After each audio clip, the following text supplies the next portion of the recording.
So we have a question from this mic here. Sure. I just first like to say thank you for coming here. And my name is Puya. So I'm a student drama.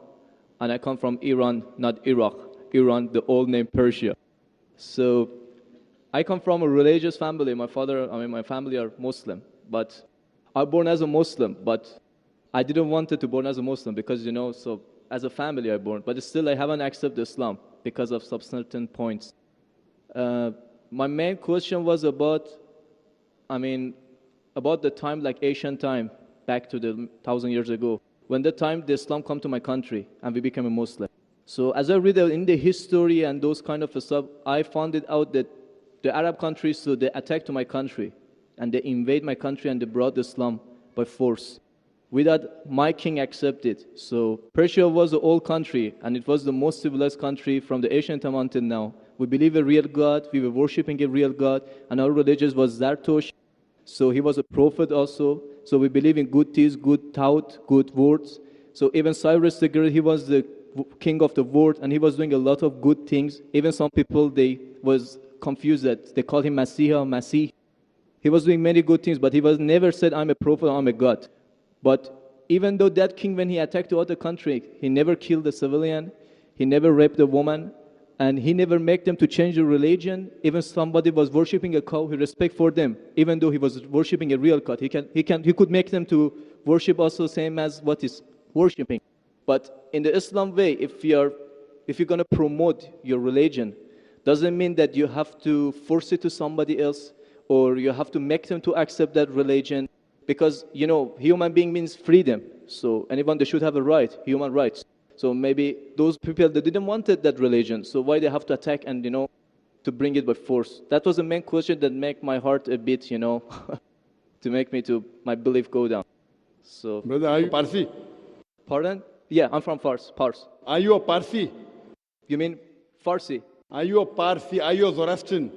No, I'm not following any religion. You don't belong to any religion. I don't believe. But you said your parents were?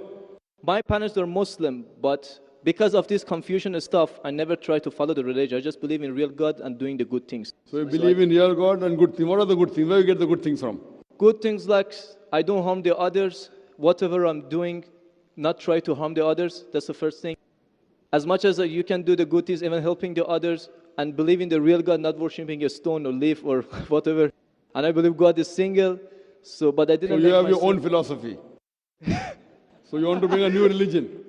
I'm not going to make any religion. I'm just following my brain because as I know, God gave us a brain. So I didn't make my mind busy by following the books. When I was 10 years old, I was just thinking until now even. So I tried to follow thinking. He's saying, God as long as not a stone. Who told you stone is not a God? Anyway, I'll answer your basic question. Your basic question is that Muslims came to Persia and they conquered and they forced people to accept Islam. So no one should force at all. I agree with you. Point to be noted is that today the media promotes that Islam was spread by the sword. I am aware that there are certain black sheep in the Muslim community and there are certain Muslim rulers who did wrong things. But as a whole, Islam was never spread by the sword. Islam was never spread by the sword. It's spread by sword. Sword. Sword means force. Force, yeah. Like you said, now Muslims came and conquered Persia, etc. You see everywhere it's happening. There are wars taking place. But in Islam, it's clearly mentioned in Surah Baqarah, chapter 2, verse number 256. La ikraha fid deen. There's no compulsion in religion. Truth stands out clear from error. What we see today, if we analyze that we Muslims, we were the lord of the Arab lands for more than 1400 years. For the past 1400 years, the Muslims were the lord of the Arab lands. For a few years, the Britishers came. For a few years, the French came. But overall, the Muslims were the rulers of the Arab land. Yet today, there are more than 9 million Christians who are Coptic Christians. That means they're Christians since generation. If the Muslims wanted, they could have forced each and every non-Muslim to accept Islam at the point of the sword in the Arab land. These more than 9 million Coptic Christians, they are giving Shahada. They are bearing witness that Islam was spread by the sword. We Muslims, we ruled India for more than 1,000 years. We ruled India for more than 1,000 years. If we wanted, we could have forced every non-Muslim Indian to accept Islam at the point of the sword. Today, more than 80% of the Indians are non-Muslims. These more than 80% non-Muslim Indians, they are giving shahada, they are bearing witness that Islam was spread by the sword. Which Muslim army has come to Indonesia? Indonesia today has the largest number of Muslims in any country, more than 200 million Muslims. In Malaysia, more than 55% of the citizens of Malaysia are Muslim. I am asking you, which Muslim army came to Malaysia? Your country, which Muslim army came? Which Muslim army went to the east coast of Africa? It was the business, it was the traders. When they came here, people accepted this religion. It is the media hype which talks about Islam was spread by the sword. Yes, there were a few people. There were a few black sheep of the Muslim community. Brother, you asked the question, you're listening or you're raising the hand? Okay, sure.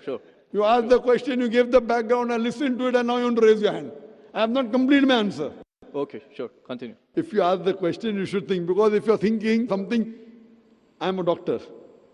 If you're thinking, that means you won't hear my answer. If I ask you to repeat, you won't be able to repeat 25%. So when you listen, you should give attention. I'm a doctor. I've done psychology also. So, this is the media hype. If you read Thomas Carlyle, historian, he writes in his book, Heroes and Hero Worship. He puts number one hero prophet as Prophet Muhammad Sallallahu Alaihi Wasallam. He's a Christian. He says, if every new idea originates in one man's head, it dwells alone in the full world. It will do little good if he takes up a sword and propagates it. You have to first get your sword. He's talking about sword of intellect. There was a survey done in the Plain Truth magazine, a survey in the increase of the major world religions in a span of 50 years. In a span of 50 years, from 1934 to 1984. In a span of 50 years, the increase in the major world religion. It came in Reader Digest, Almanac Yearbook, 1984. Number one maximum increase in religion, it's Islam, 235%. Christianity, only 47%. I am asking you, which war took place between 1934 and 1984, which forced the non-Muslim to accept Islam? Which war? Which war? Today, leave aside the past. Today, the fastest growing religion in America is Islam. The fastest growing religion in Europe is Islam. I am asking you, who's forcing the Americans to accept Islam? Who's forcing the Europeans to accept Islam? You were not there born. Were you present in the past? Arabs came to my land and forced. Where were you present? This is history. Many things in history is false. So that's what? Okay. A very famous historian, O'Leary, he writes in the book, Islam at the Crossroad, page number 8. He says, history makes it clear that the legend of fanatical Muslims sweeping across the world, forcing Islam at the point of the sword, is the most fantastic, absurd myth that historians ever repeated. Who says that? O'Leary. History makes it clear that the legend of fanatical Muslims forcing Islam at the point of the sword over conquered races is the most fantastic, absurd myth that historians ever repeated. This is just in the media today. Muslim terrorist. I am asking you, did any Muslim attack you in this country? No, never. But the media says Muslims are terrorists. Yeah, media is just nonsense. Yes, same way your history is also nonsense. When media is nonsense, the history is also nonsense. Some is correct, some is wrong. That's the reason, if you hear the answer, I would like to end my answer with the quotation of Dr. Adam Pearson. Dr. Adam Pearson says that people who worry that one day nuclear weaponry will fall in the hands of the Arabs, they fail to realize that the Islamic bomb has already been dropped. The bomb of peace. It fell the day Prophet Muhammad, peace be upon him, was born. Okay, thank you, doctor, for your answer. But the point is, I didn't get the right answer because that's not media, that's history. And history is not something that can be written the false way, because if it be written in a false way, it can be changed. But But that was the true history in all over the world and is written every Brother, did you places. hear my quotation of Deleuze O'Leary? Can you repeat it? Repeat what? Repeat Deleuze O'Leary's quotation. I said it twice, not once, twice. Most of my answer was once. I said twice. Now repeat it. Repeatedly 50%. So what's the point of repeating that word? I want to know whether it went into your head or not. No, because that's what is in my head that is a history first thing. I am asking you, can you repeat the statement, the answer which I gave earlier? If you cannot repeat, that means it's useless me repeating the answer. You're not listening to me. You're thinking something. No, I'm listening to you. You're Can saying you repeat? that is media, that is can false, you that's the repeat history. the statement of Deleuze O'Leary, a very famous historian? No, I can't. I'm saying it for third time. Listen to it and go behind the queue.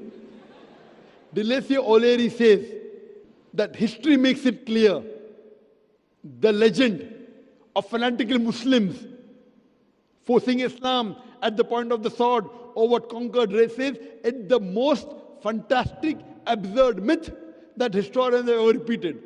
Deleuze O'Leary says history has been telling falsehood, and you're saying history, I believe in history.